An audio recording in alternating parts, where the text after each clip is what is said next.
Hi പറ പൊന്നു. Hi hi എന്ന് പറ. ഹായ്. എല്ലാവർക്കും സേഫ് ആൻഡ് വേൾഡിലേക്ക് സ്വാഗതം. ഇന്ന് നമ്മൾ പൊന്നുവിന് സേഫ് ആൻഡ് ഇഷ്ടപ്പെട്ട ഒരു മീനാണ് കാണിക്കാൻ പോണത്. അത് കൊണ്ടുവന്നപ്പോൾ മുതലേ അവന് ഭയങ്കര ആവേശമായിട്ടിരിക്കുകയാണ്. കറി വെച്ച് തിന്നോളാ വയ്യാതിരിക്കുകയാണ്. ഏറ്റവും ഇഷ്ടപ്പെട്ട 2-3 മീനുകളിൽ ഒരെണ്ണമാണ് ഇന്ന് കാണിക്കാൻ പോണത്. അല്ലേ പൊന്നു?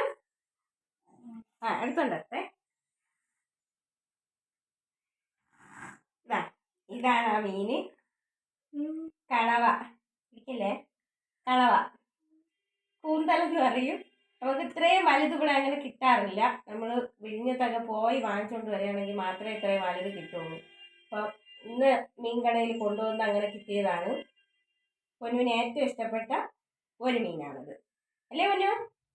ആരാണ് കണവ കൊതിയന്മാർ? ആരൊക്കെയാണ്? ആരൊക്കെ? പപ്പു. പിന്നെ ആര്? പിന്നെ ഒരാളാര്? ഒരാൾ പപ്പു. പിന്നെ ഒരാളാര്? പപ്പു സ്കൂളിൽ നിന്ന് വരുമ്പോൾ നമ്മൾ കൊടുക്കും അല്ലേ? തോരൻ വെക്കണോ കറി വെക്കണോ? തോരൻ വെച്ചാൽ മതിയാ? തോരനാണ് ഏറ്റവും ഇഷ്ടം അല്ലേ? എങ്ങനെ തിന്നും? വായിൽ വെച്ച് തിന്നും അല്ലേ? നമ്മൾ തോരൻ വെച്ചിട്ട് വായിൽ വെച്ച് തിന്നാം കേട്ടാ. ശരി.